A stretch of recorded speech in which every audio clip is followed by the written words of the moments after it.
এই লুকের পেছনে গল্প হচ্ছে যে উইন্টারে মানে সবসময় মানুষ বড় চুল দেখে, আমি একটু ছোট চুল করলাম। আর এটার পেছনে আমি একটা কাজ করেছি রিসেন্টলি। এটা খুব সম্ভবত নতুন বছর একটু জানাতে চাই, কারণ এই বছর তো শেষ। এই বছর জানা দিলে নতুন বছর জানানোর কিছু থাকতেছে না। 2023 আমাদের জন্য 2022-এর মতোই ভালো সিনেমার বছর ছিল। এই বছর প্রিয়তমা, সুড়ঙ্গ দুটো ছবি সুপার ডুপার হিট হয়েছে। 2024 সুড়ঙ্গ কিভাবে সুপার ডুপার হিট হয়?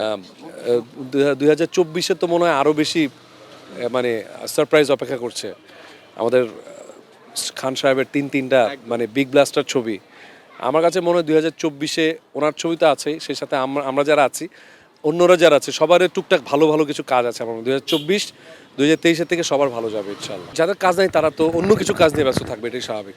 আর যাদের কাজ আছে দেখবেন তারা এইসবের মধ্যে নেই, কোনো প্রোগ্রামে তাদেরকে দেখবেন না সচরাচর। জাহেদ ভাই কালকে একটা কথা বললো না যে সাকিব আল হাসান উনি ওনার জ্ঞান বুদ্ধি দিয়েই উনি নির্বাচন করতেছে।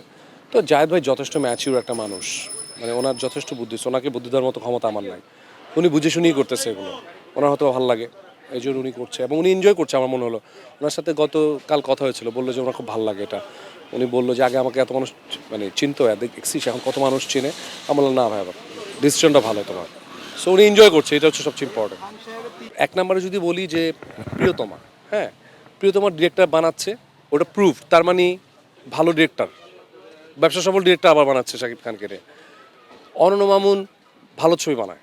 অনন্য মামুন ভাইয়ের অনেক আলোচনা সমালোচনা থাকলেও দিন শেষ উনি ভালো কাজ করে, এবং প্যান ইন্ডিয়া সবচেয়ে বড় যে ইয়েটা ওইটাই উনি বানাচ্ছে, দার্থ।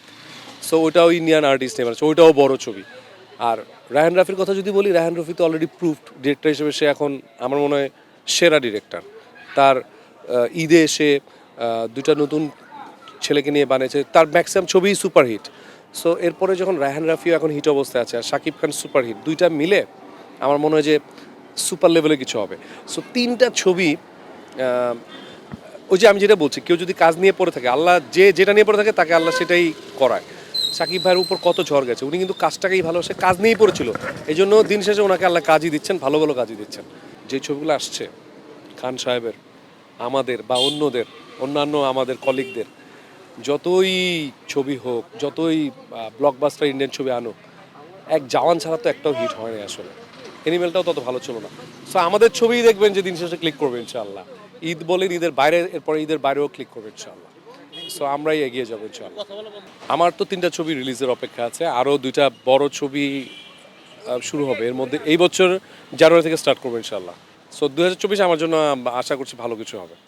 এলো মুক্ত চিন্তার স্বাধীন দৈনিক খবরের কাগজ। এখন খবর হবে নিখাত, নির্ভীক,